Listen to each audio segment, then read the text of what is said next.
Hello everybody. I don't know why I'm talking like Dread FPL for. Well, two options. No, yeah, hello everybody. Just thought I'd do a video from my favourite place. In actual fact, I mean, as you can see, yeah, just in my favourite graveyard. Because now, I'll show you in a minute if I can remember. I can get to this graveyard within 2 minutes. Thanks to a tree smashing down the fence, but we'll probably get to that in a minute. But why am I doing this video? Well, firstly, because I can, and secondly, because tonight's game, which unfortunately I can't watch because I'm doing the early morning shift, which means I've got to be up at 3 o'clock in the morning, which means I've got to go to bed early. So I won't be able to watch any of the game tonight whatsoever. I'm just hoping that Salah can come through tonight. He is a major differential in the mini leagues I'm in. If, and it's a massive if, he can get me, or anybody that owns him, 15 points, I'm living in dream world. Now, the fact that Liverpool are pretty pants away from home and Leeds are pretty hit or miss, I agree with what Andy Martin said, Leeds fan, on Twitter. He simply said that he's expecting tonight's game to be end-to-end and he's going with 3-3. Now, obviously, he's probably predicting a 3-3 because he's biased. But in all seriousness, I think that I said that this game could be the highest scoring of the game week. Two teams that can't defend. You know, like I say, Leeds at home are just hit or miss. Liverpool away are crap. Liverpool are just going to go for it. So I think I predicted 3-2 either way. But I'm just really hoping that Salah can do something tonight. I mean, if Trent was to stay quiet, would be amazing. By the way, anybody that listens into my tips, not that I give any, but certainly if you want to hear an FPL bet, what is the most popular player people are getting in for this Leeds game? Trent Alexander-Arnold. So go down to your local William Hill and put 50p on Trent Alexander-Arnold to score or assist any time. That'll probably be at like 3-1. 50p, you get back £1.50. Why not? 50p for God's sake. I'd also put 50p on Salah to score any time. Again, the odds aren't going to be great, but you'd probably make a 40p profit on that.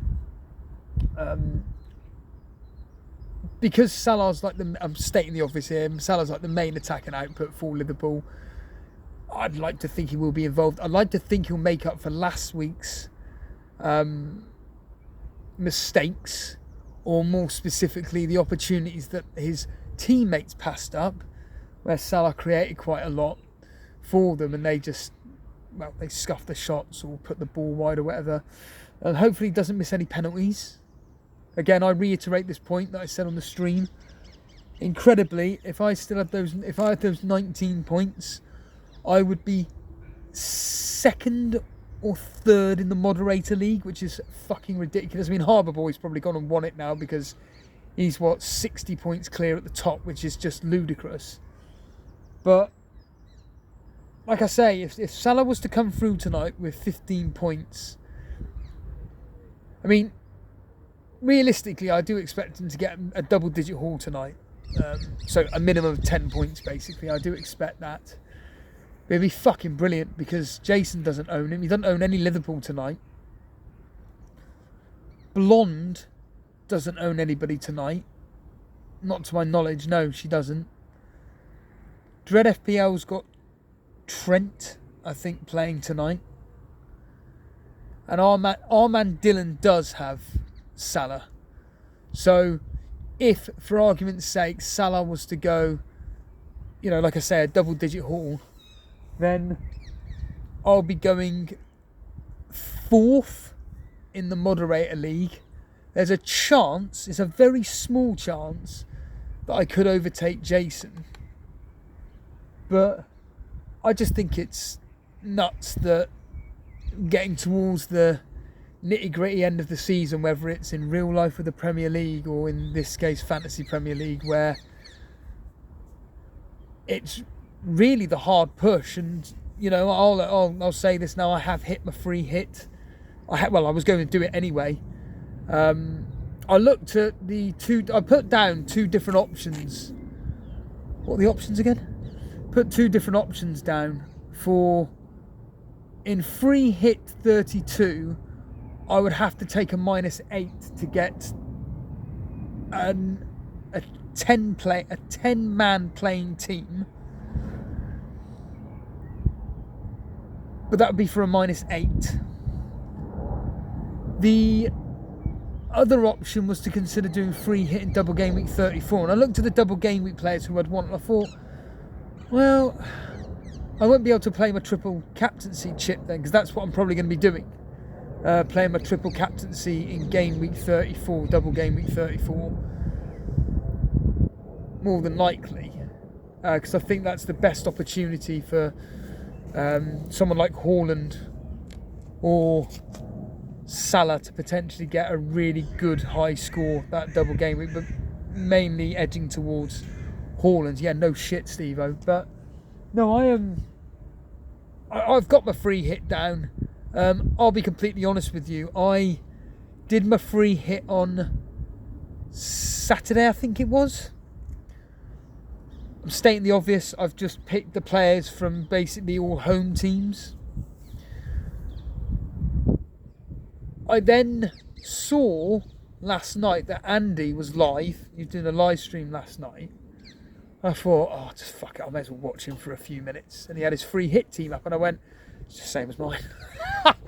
It is, barring 2 players, I think, maybe 3, our teams are identical. I mean, again, it's a very small pool. I mean, triple Arsenal, yeah.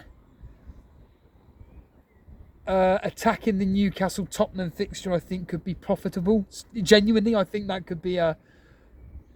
Tottenham can't defend. Newcastle can score. Newcastle are very good at home. They seem to perform very well against the top 6 teams.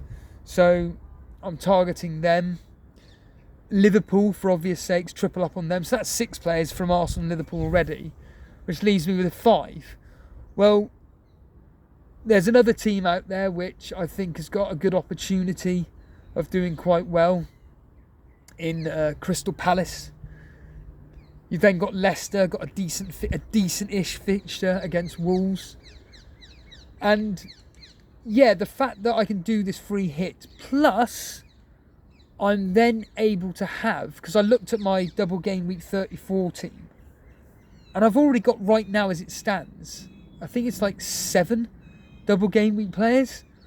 Well, I've already got the triple Man City. I've already got double Man United. There's only 2 players I'd want to bring in for that game week, if fit. Rashford. And I'd probably go with a Man City defender in someone like Ake, John Stones, Diaz. I know I'm stating the fucking obvious, but the only downside to this all with when it comes to rivalries, I have seen an individual who's got a few chips left, and I'm just like, fucking hell. Just when I thought I had the upper hand on this individual, they've got a few chips left. I'm just like, I'm not going to lie, I just thought cunt, basically.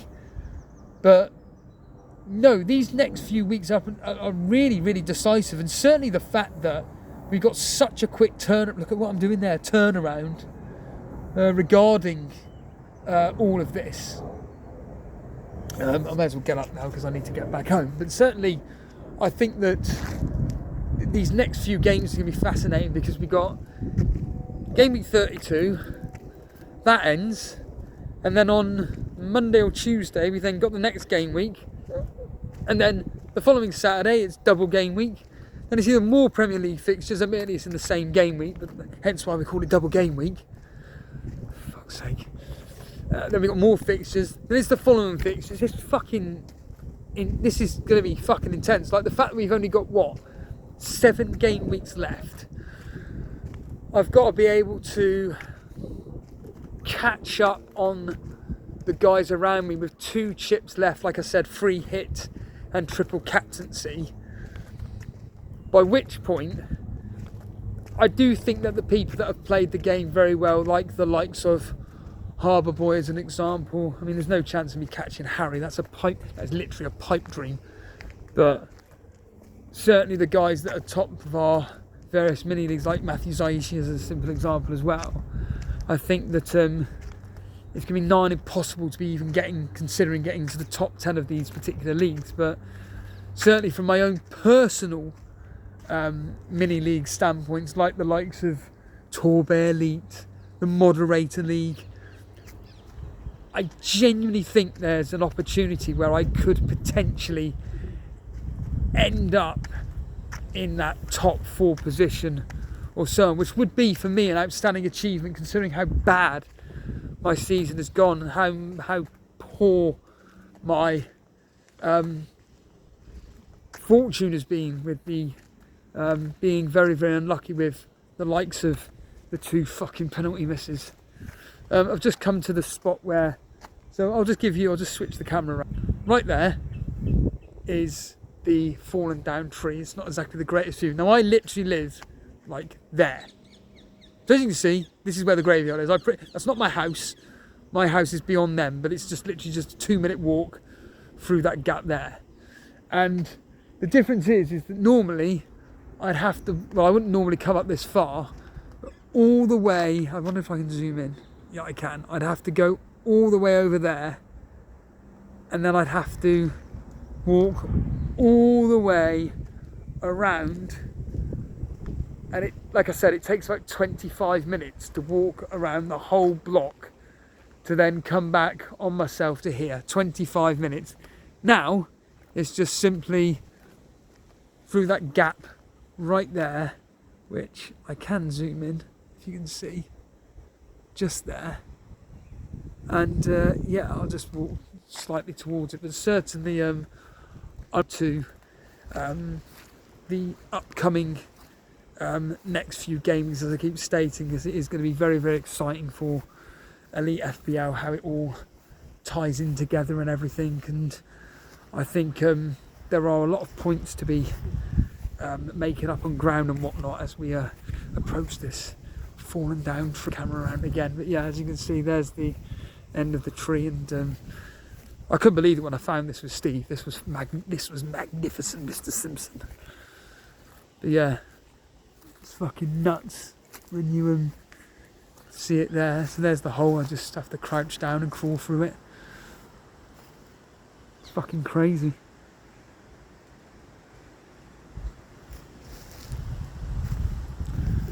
Mad to think. Like, it's just completely. I love the fact that nature's done this. It's completely wrecked the fucking place. Anyhow, cheers all. See you later.